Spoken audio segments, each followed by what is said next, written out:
இளைஞர்களுடைய ஓட்டு மிகப்பெரிய அளவில் இன்னைக்கு விஜய்க்கு விழுவது என்பது உண்மையான ஒரு விஷயம். விஜயினுடைய வருகை மற்ற எல்லா கட்சிக்கும் ஒரு ஐ ஓப்பன். எல்லாருக்கும் வணக்கம். போட்ட ஓட்டுக்கள்லாம் பத்திரமா இருக்கா, அது எங்கேயாவது மாற்றி கீத்தி ஏதாவது ஆயிடுமாங்கிற பதட்டத்தில் அந்த இந்த பூத்தெல்லாம் பார்த்துக்கிறவங்க, அந்த கட்சியை சேர்ந்தவர்கள் அவர்கள் இருக்காங்க. ஒரு 3 அடுக்கு பாதுகாப்பு வேறு போடப்பட்டிருக்கிறது. நாம் ஓட்டு போட்ட மிஷினில் இருக்கிற பேட்ரியெல்லாம் ரிமூவ் பண்ணிட்டாங்க. ஸோ அது பேட்ரி இல்லாத பொழுது அதை வெளியிலேருந்து எந்த விதத்துலையும் அதை ஆப்ரேட்லாம் பண்ண முடியாது. முதல்ல அந்த நம்பிக்கை நாம் வச்சுக்கணும். யாரும் போய் அப்படி பண்ணிட முடியாது. தவிர ஒரு ஏரியாவில் ஒரு தொகுதியில் ஒரு வேறு வேட்பாளர்கள் தான் நிற்பாங்க, வேறு சின்னத்தில் இருப்பாங்க. சுயேட்சைகள் வேறு இருக்கும் பொழுது இதுக்கு அதுன்னு மாற்றியெல்லாம் போடுறதெல்லாம் நடக்காத காரியம். நாம் அந்த விஞ்ஞானத்து மேலே உண்டான நம்பிக்கையை முதல்ல வச்சுக்கணும். அடுத்தது எல்லாருக்குமே நாம் ஓட்டு போட்டவங்க ஜெயிக்கணும் அப்படிங்கிறது. என்னை பொறுத்த வரைக்கும் கண்டிப்பாக திமுக ஜெயிக்கணுங்கிற எண்ணம் எனக்கு உண்டு. ஏனென்றால் என்னுடைய அருமை நண்பர் திரு மு.க. ஸ்டாலின் அவர்கள் 2வது முறையாக முதலமைச்சராகவும் திமுக 7வது முறையாக ஆட்சி அமைக்கிறது எனக்கு ரொம்ப சந்தோஷத்தை கொடுக்கும். அதுக்குண்டான காரணங்கள்லாம் நான் சொல்லியிருக்கிறேன். ஆனால் அதையே ஒரு அதிமுகவில் இருக்கிறவங்க அப்படி யோசிக்கணும்னு நான் எதிர்பார்த்தா அது நடக்காது. புதுசாக வந்திருக்கிற நம்முடைய விஜய் கட்சி அவங்க இருப்பவங்க அப்படி யோசிக்கணும்னு நினச்சா அது நடக்காது. அதே போல் நம்முடைய சீமான் கட்சி யாராக இருந்தாலும் அவர்கள் ஜெயிக்கணும், அவர்கள் ஆட்சி அமைக்கணும் அப்படிங்கிற ஒரு எண்ணம். இப்போ இந்த தேர்தலில் என்னன்னு சொன்னால் புதுசாக ஒரு இது என்னென்னா, இது தாவேக்கா விஜய் கட்சி வந்ததுனால மொத்தமாக எல்லாமே மாறிடும் தேர்தலில். அதனால் எல்லாமே தாறுமாறாக போயிடும் அப்படின்னு நினைக்கிறாங்க. இதே மாதிரி தான் 2006 விஜயகாந்த் வந்தார். ஓகேயா? அப்போ விஜயகாந்த் வந்தபோது ஒரு தொகுதியிலையும் குறைஞ்சபட்சம் அவர் 8000லேருந்து 10,000 ஓட்டுக்கள் வாங்கினார். நான் சொல்கிறது இதில் மயிலாப்பூர்லேயே 8500 ஓட்டு என்னமோ விஜயகாந்துடைய கட்சி வாங்கியது. அப்போது மயிலாப்பூரில் லோக் பரித்ரன் அப்படின்னு புதுசாக ஒரு இளைஞர்கள் அவங்க அதுக்கு பிறகு அவங்க கொஞ்சம் நாள் கழிச்சு அப்புறம் மக்கள் நீதி மையத்தில் சேர்ந்தாங்க. இப்போ மக்கள் நீதி மையம் திமுகவில் சேர்ந்துருச்சு.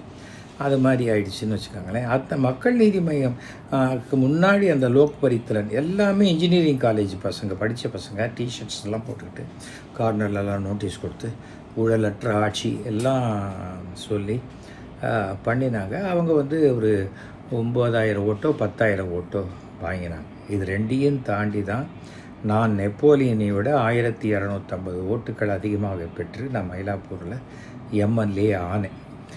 2 விஷயம் இருக்கிறது. அதிகமான ஓட்டு வாங்கிறதுன்னு ஒன்று இருக்குது, அதிகமான சீட்டு வாங்கிறதுன்னு ஒன்று இருக்குது. நாம் ஒரே ஒரு ஓட்டில் ஜெயித்தாலும் யார் அந்த ஒரு ஓட்டு அதிகமாக வாங்கினாங்களோ அவங்க தான் எம்எல்ஏவாக ஆக முடியும். இதை நல்லா தெரிஞ்சுக்கங்க. நடுவில் போன தேர்தலில் கூட, பாராளுமன்ற தேர்தலில் நான் கூட கோயம்புத்தூரில் இவ்வளோ தான் குறைச்சலாக வாங்கினேன் அப்படின்னு ஒரு அதிமேதாவித்தனமான ஒரு வேட்பாளர் ஒரு கட்சியினுடைய தலைமை பொறுப்பில் இருந்தவர் பேசும்போது நான் சொன்னேன், அதுக்காக உங்களை பார்லிமெண்ட்டில் பெஞ்சில் உட்காராதீங்க, தரையில் உட்காருங்கன்னு சொல்லுவாங்களா? ஒரு ஓட்டில் தோற்றாலும் தோற்றது தான், அவ்வளோதான். இப்போ யார் அதிகமான சீட்டுக்கள் பெற்று ஆட்சி அமைக்கிறாங்கன்னு பார்க்கும்போது எனக்கு தெரிந்து 150 இடங்களுக்கு மேல் பெற்று ஆட்சி அமைக்கக்கூடிய வாய்ப்பு திமுகவுக்கு தான் இருக்கிறது என்பது என்னுடைய கணிப்பு, கருத்து, ஆசை, விருப்பம் எல்லாமே வச்சுக்கோங்களேன். ஓகேயா? அதில் ஃபுல் மெஜாரிட்டியோடு தான் 130 135 சீட்டு வரைக்கும் திமுக ஃபுல்லாக பெற்றுவிடும். யாருடைய தயவிலையும் நான் எனக்கு எப்படியாவது காப்பாற்றுங்கிற அளவுக்கெல்லாம் இருக்க வேண்டிய அவசியம் இருக்காது. ஆனால் ஓட்டு விகிதாச்சாரம் குறையும். அது எப்படி குறையும் அப்படின்னு கேட்டிங்கன்னு சொன்னால், இளைஞர்களுடைய ஓட்டு மிகப்பெரிய அளவில் இன்றைக்கி விஜய்க்கு விழுவது என்பது உண்மையான ஒரு விஷயம். ஆனால் அந்த விஜய்க்காக அப்பா அம்மா போடுறாங்க, தாத்தா பாட்டி போடுறாங்களா இல்லையாங்கிறது நமக்கு இன்னும் தெரியாது. அது ஓட்டு எண்ணிக்கை வந்த பிறகு தான் தெரியும். அதனால் விஜய் கட்சியில் 1.25 கோடி பேர் உறுப்பினர்கள் இருக்காங்க அப்படின்னு சொன்னால் கூட டிஎம்கேல 2.5 கோடி பேர் இருக்காங்க, ஏடிஎம்கேல கிட்டத்தட்ட 2 கோடி பேர் இருக்காங்க அப்படின்னு வச்சுக்கிட்டாங்க. கட்சியில் இருக்கிறவங்க எல்லாருமே கடைசி நிமிஷத்தில் அதே கட்சிக்கு தான் போடுவாங்களான்னு சொல்ல முடியாது. பக்கத்து வீட்டுக்கு 2000 ரூபா வருது, நமக்கு வரலன்னு அந்த கோபம் ஜாஸ்தி ஆகிடும் சில சமயம். பணமே யாருமே வாங்கலை, நம்ம ஊரில் நம்ம தெருவில் யாருமே பணம் வரலன்னா அது வேறு. ஆனால் பக்கத்து வீட்டுக்காரனுக்கு ஒரு 10 ரூபா ஜாஸ்தி வந்ததுன்னா, என்னை விட அவன் வசதியா, நான் யாருன்னு காட்டுறேன் பார் அப்படிங்கிற ஒரு மனோபாவம் எல்லாருக்குமே உண்டு. அந்த சமயத்தில் என்னப்பா பணம் வாங்கிறது தப்பு இல்லையா, அதெல்லாம் பேசவே முடியாது. இது மனித மனம். இதை எப்படி மாற்ற முடியும் சொல்லுங்கள்? அது எந்த ஊராக இருந்தாலும் அப்படி தான், யாராக இருந்தால் அப்படி தான். சுனாமிக்கு பணம் கொடுத்தாங்க, நிவாரண நிதி. ஊட்டியில் கூட கொடுத்தாங்க. எதுக்கு கொடுத்தாங்க? ஊட்டியில் கடல் இருக்கா? சுனாமி வந்ததா? இல்லையே. அப்போ கொடுக்கும்போது எல்லாருக்கும் தான் கொடுக்கணும். சோழிங்கநல்லூரில் எனக்கு வரவே இல்லைன்ட்டு எனக்கு தெரிந்த ஒரு பத்திரிகையாளரே சொல்கிறார். என்ன சார் சோழிங்கநல்லூருக்கு மட்டும் வரல அப்படின்னா, நீங்கள் தெரிஞ்சு உங்களுக்கு தான் இந்த கட்சி தலைமையை தெரியுமே சார், இந்த தலைமைக்கு போடுங்க, சோழிங்கநல்லூரில் யாருக்கும் வரல அப்படின்னு நீங்கள் போடுங்க, அப்புறம் அது அவங்க பார்த்துக்கிறாங்க, அவ்வளோதானே. தவிர இன்றைக்கி பணம் வாங்கிறது தப்பு அப்படிங்கிற ஒரு எண்ணமே மக்கள் மனதிலேருந்து, பெரும்பாலான மக்கள் மனசுலேருந்து போயிடுச்சு. என்ன காரணம் என்றால், இந்த பணமே நம்ம பணம் தானே, நம்ம கட்டின வரியிலேருந்து தானே வருது, நாம் சம்பாதிச்ச பணத்துலேருந்து தான் வருது, என்னென்ன அவங்க வீட்டிலேருந்து தான் கொண்டு கொடுக்குறாங்க இருக்காங்க அப்படின்னு சில பைத்தியங்கள் சொத்தை அடமானம் வச்சு, வீட்டை அடமானம் வச்சு, எப்படியாவது கடன் வாங்கி 5 கோடி 10 கோடி கடன் வாங்கி தேர்தலில் நிற்கணுங்கிற சில பைத்தியங்கள் இருக்குது. இல்லை அவங்க பெரிய வியாபாரிகளாக கூட இருக்கலாம். எனக்கு அந்த அரசியல்லாம் தெரியாது. நான் 89 முதலாக நான் சுயேட்சையாக தேர்தலில் நின்றபோது நான் 8000 ரூபா செலவழித்தேன். மேடை போடுறவங்க கூட, வேணாம் தம்பி நல்லா பேசுகிறீங்க, காசெல்லாம் வேணாம். ஸ்பீக்கர் போடுறவங்க அப்படி தான், என் ட்ராமாவுக்கு போட்டவர் தான் போட்டார், அதெல்லாம் வேணாம் விடு அப்படின்ட்டாங்க. ஏனென்றால் அந்த நம்பிக்கை நம்ம மேலே இருந்தது. அதுக்கேற்ற மாதிரி அன்றைக்கு இடைக்கால முதலமைச்சராக இருந்த நெடுஞ்செழியன் அவர்களை விட நான் 500 ஓட்டுகள் அதிகமாக வாங்கி நாங்கள் 2 பேருமே தோற்று போனோம். 2 பேருக்கும் டெபாசிட்டு போச்சு. ஆனால் எல்லா பத்திரிகையிலையும் நெடுஞ்செழியன் எஸ்வி சேகர்கிட்ட தோற்று போனார்னு வந்தது. நான் செலவச்சு 8000 ரூபா பப்ளிசிட்டிக்கு வந்த பப்ளிசிட்டி கிட்டத்தட்ட அது வந்திருக்கும் ஒரு 3 லட்ச ரூபா அளவுக்கும் அந்த பப்ளிசிட்டி வந்திருக்குன்னு வச்சுக்கோங்களேன். அவ்வளோதான். அதன் பிறகு இதில் அதிமுகவில் எனக்கு அந்த சீட்டு கொடுத்து நின்றபோது கூட என்ன ரூபா கொடுத்தாங்களோ அது மட்டும்தான் நான் செலவழித்தேன். ஆரத்தி தட்டில் கூட நான் 10 ரூபா கூட போட மாட்டேன். நான் உங்கள் ஆரத்தி தட்டில் நீங்கள் ஆரத்தி எடுத்தால் காசு போட மாட்டேன். அதே போல் எந்த வேலைக்கு நீங்கள் வந்தாலும் நியாயமான வேலையாக இருந்தால் உங்கள்கிட்ட ஒரு பைசா காசு கூட வாங்க மாட்டேன். அதுக்காக அநியாயமான வேலைக்கு காசு வாங்கலைன்னு கேட்டால் அநியாயமான வேலை செஞ்சு கொடுக்க மாட்டேன் அப்படின்னே நான் பிரச்சாரத்திலேயே சொல்லி தான் ஜெயித்தவன் நான். அதனால் இந்த ஒரு விஷயத்தெல்லாம் எதற்காக சொல்கிறேன்னா, என்னை பொறுத்த வரைக்கும் அரசியல் என்பது அது சமூக சேவை செய்வதற்கு அதிகாரமுள்ள ஒரு இடம், அப்படி தான் நான் பார்க்குறேன். ஆனால் இன்றைக்கி இருக்கக்கூடிய சூழ்நிலையில் அது கிடையாது. டாஸ்மார்க்கை மூடணுங்கிறாங்க. டாஸ்மார்க் எந்த அரசு வந்தாலும் மூட முடியாது. ஏனென்றால் டாஸ்மார்க்கில் வரக்கூடிய பெரும்பான்மையான பணம் தான் மக்கள் நலத்திட்ட உதவிகளுக்கு போய் சேருது. அந்த மாதிரி தான் இருக்குது. ஆனால் எனக்கு தெரிந்த வரைக்கும் மணல், கிரானைட் அது போன்ற விஷயத்தையும் அரசு உடைமையாக்கி விட்டால் அதில் வரக்கூடிய பணம் இன்னும் அதிகமான பணமாக இருக்கக்கூடிய வாய்ப்பு இருக்கிறது. ஆனால் அதுக்கெல்லாம் அரசாங்கத்தில் தேவைப்பட்ட அறிவாளிகள், விஞ்ஞானிகள் நிறைய பேரை வச்சு கமிட்டி வச்சு அதெல்லாம் பண்ணிக்கிறாங்க. ஒரு ஆட்சி நமக்கு எந்த விதமான பாதகத்தையும் செய்யாமல் இருக்கா, அது நல்ல ஆட்சி அப்படின்னு நான் நினைக்கிறேன். ஏனென்றால் தமிழ்நாட்டில் ஒரு 8.5 கோடி பேர் இருக்காங்கன்னா அந்த 8.5 கோடி பேரில் 8 கோடி மக்களுக்கு காலையில் எழுந்த உடனே சுவிட்சு போட்டால் லைட் எரியணும், பைப்பை திறந்தால் குழாயில் தண்ணி வரணும், ரேஷன் கடைக்கு போனால் ஒழுங்காக ரேஷன் பொருள் கிடைக்கணும். பெட்ரோல் பங்க் போனால் கரெக்டாக பெட்ரோல் கிடைக்கணும். ரோடில் போனால் அது குண்டும் குழியும் இல்லாமல் ஸ்கூட்டர்லேருந்தோ நம்ம பைக்லேருந்து விழாத அளவுக்கு அது நமக்கு நல்லபடியாக இருக்கணும். இதுக்கு மேலே யாரும் பெருசாக எதுவுமே ஆசைப்பட்டது கிடையாது. அவ்வளோதான். எல்லாருக்கும் வேறு வேறு ஆசைகள் இருந்தால், ஒரு வீட்டில் 10 பசங்க இருக்காங்கன்னா 10 பேர் ஆசையும் அந்த அப்பா அம்மா நிறைவேற்ற முடியாது. அதில் மெஜாரிட்டி எதுக்கு பலன் போகுதோ அவங்களுக்கு நீங்கள் பிரியாணி சாப்பிட்லாம்ப்பா அப்படின்னா எல்லாருக்கும் ஓகே. ஆனால் அதை தாண்டி எனக்கு எரேசர் வாங்கி கொடு, எனக்கு ஜாமெட்ரி பாக்ஸ் வாங்கி கொடு, எனக்கு ஷூ வாங்கி கொடு, வேறு வேறு கேட்கும் பொழுது அதில் எது முக்கியம் அப்படின்னு பார்த்து தான் அந்த பெற்றோர்கள் செய்வாங்க. இதில் விஜய் அவர்கள் செய்த மிகப்பெரிய தவறு என்னன்னா, அவர் பேசின மீட்டிங்கில் குழந்தைகள்கிட்ட போய் நீ இந்த கிண்டர் ஜாய் இந்த மாதிரிலாம் கேட்குற மாதிரி உங்கள் அப்பா அம்மாட்ட விசிலுக்கு ஓட்டு போடுங்க நீங்கள் கேட்கணும், காது கிட்ட போய் நீங்கள் விசில் ஊதணும்னு சொன்னது அரசியலமைப்பு சட்டத்தில் தேர்தல் கமிஷன்லேயே ஒன்று சொல்லியிருக்கிறது. அதாவது சிறுவர்களை பிரச்சாரத்துக்கு உபயோகிக்கக்கூடாதுன்னு சொல்லி. இவர் என்னடானா பப்ளிக்காகவே அதை கேட்டிருக்காரு. இது நிறையா குழந்தைகள் இதை பார்த்துட்டு நிஜம் நம்பி அவங்களுக்கு தேர்தல்னாலே என்னன்னு தெரியாது. முன்னாடிலாம் 21 வயசு தான் ஓட்டு போட, இப்போ 18 வயசு ஆக்கிட்டாங்க. 21 வயசுலேயே விவரம் புரியாத ஓட்டு போட்டவங்களாம் இருக்கும்போது 18 வயசுங்கும் போது எனக்கு என்னமோ இந்த தேர்தல் முடிந்த பிறகு ஓட்டு போடும் வயதை 25 வயசாகவும் குறைஞ்சபட்சம் அவங்க 12th ஸ்டாண்டர்ட் படிச்சிருக்கணுங்கிறது மாதிரி ஏதாவது கொண்டு வந்தால் ஓரளவுக்கு நியாயமான மக்களை தேர்ந்தெடுக்க முடியுங்கிறது என்னுடைய பர்சனல் கருத்து. அது ஒருத்தருக்கு மாறுபடலாம். ஐயா இந்த என்ன லூசு மாதிரி பேசுகிறான் அப்படின்னு சொல்லிட்டு போகிறவங்களும் சொல்லிட்டு போகலாம், அது வேறு. ஆனால் விஜய் அப்படி செய்திருக்கக்கூடாது. அவருக்கு இன்னும் சோஷியல் ரெஸ்பான்சிபிலிட்டி அதிகமாக வேண்டும். அரசியல் வேறு, சினிமா வேறு. சினிமாவையே அப்படியே அரசியலாக மாற்றணுன்னா நடக்கவே நடக்காது. அது இந்த தேர்தல் ஆரம்பத்திலே சொல்லியிருக்கேன். விஜயினுடைய வருகை மற்ற எல்லா கட்சிக்கும் ஒரு ஒரு ஐ ஓப்பனர், புதிய பார்வையை திறக்கக்கூடிய தேர்தலாக இது அமையும். அதே சமயம் இந்த தேர்தல் விஜய்க்கே அரசியலை பற்றி ஒரு புதிய பார்வையை திறக்கக்கூடிய தேர்தலாக அமையும். இதுதான். அதனால் யாருக்கு குழந்தை பிறக்க போகுதோ அவங்க மட்டும்தான் பிரசவ வழிபடணும்.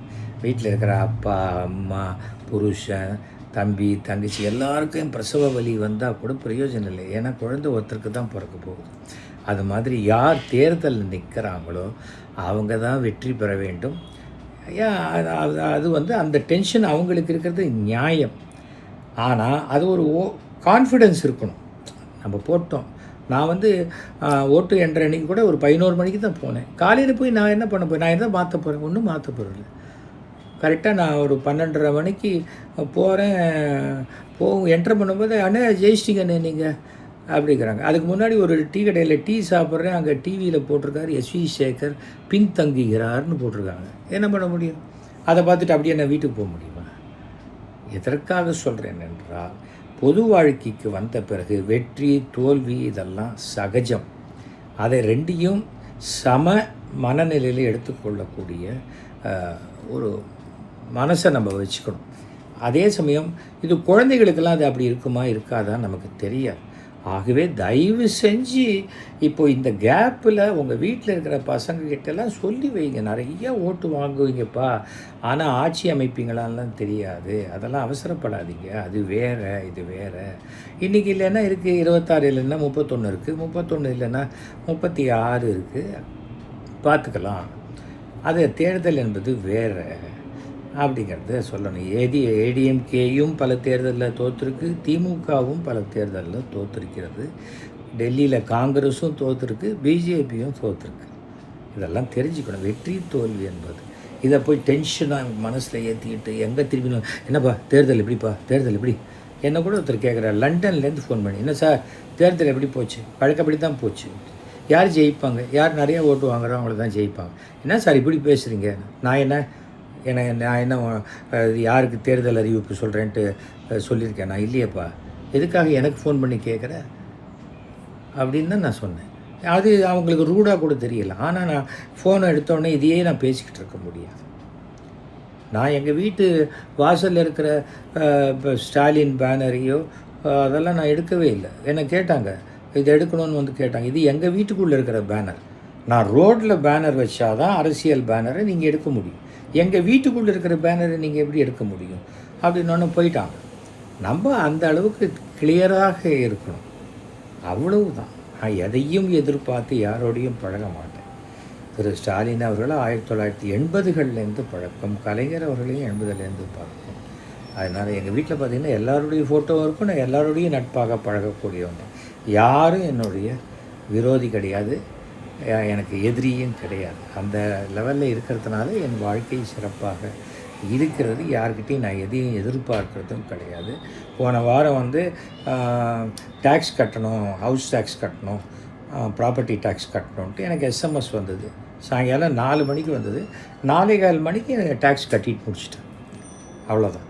எனக்கு இந்த கடைசி நாள் வரைக்கும் வெயிட் பண்ணி டேக்ஸ் கட்டுறது, தள்ளி போடுறது அதெல்லாம் பழக்கமே கிடையாது. ஏர்டெல் பில்லு 24ஆந்தேதி காலையில் வந்ததுன்னா 24ஆந்தேதி மத்தியானத்துக்குள்ளே ஏர்டெல் பில்லை நான் கட்டிடுவேன். அந்த மாதிரி இருக்கிறதுனால தான் நான் தைரியமாகவும் நேர்மையாகவும் இருக்கேன். அதுக்காக சொல்கிறேன், யாரும் டென்ஷன் ஆகாதீங்க. யார் விருப்பப்பட்டீர்களோ அந்த விருப்பம் நிறைவேறுவதற்கு நான் வந்து உங்களுக்கு ஒரு தைரியத்தை கொடுக்குறேன். டென்ஷன் ஆகிறதுனால எதுவுமே நடக்காது. By worrying you cannot solve any problem. ஒரு பிரச்சனையை எப்படி முடிவுக்கு கொண்டு வரதுங்கிற முயற்சி செய்யணும். கவலைப்பட்டுக்கிட்டே இருந்தால் எப்படி சரியாக வராது. அதற்காகத்தான் நான் இந்த விஷயத்தை சொல்கிறேன். முதல் தடவை ஓட்டு போடுறவங்களுக்கு ஒரு எக்ஸைட்மெண்ட் இருக்கும். அந்த எக்ஸைட்மெண்ட்டில் இருக்கிறதுக்கு விடுங்க. ஏன் அவங்கள போய் ரொம்ப கேலி பண்ணிக்கிட்டு இது பண்ணிக்கிட்டு அது பண்ண வேண்டிய அவசியம் இல்லை. அதற்காக சொல்கிறேன். ஆனால் இந்த 2006 தேர்தலை போன்று இந்த தேர்தலும் ஒரு மிகப்பெரிய ஒரு எதிர்பார்ப்புகளில் மாற்றத்தை கொண்டு வருவதற்கு, ஆட்சியில் எந்த விதமான மாற்றத்தையும் கொண்டு வர மாதிரி எனக்கு தெரியலை.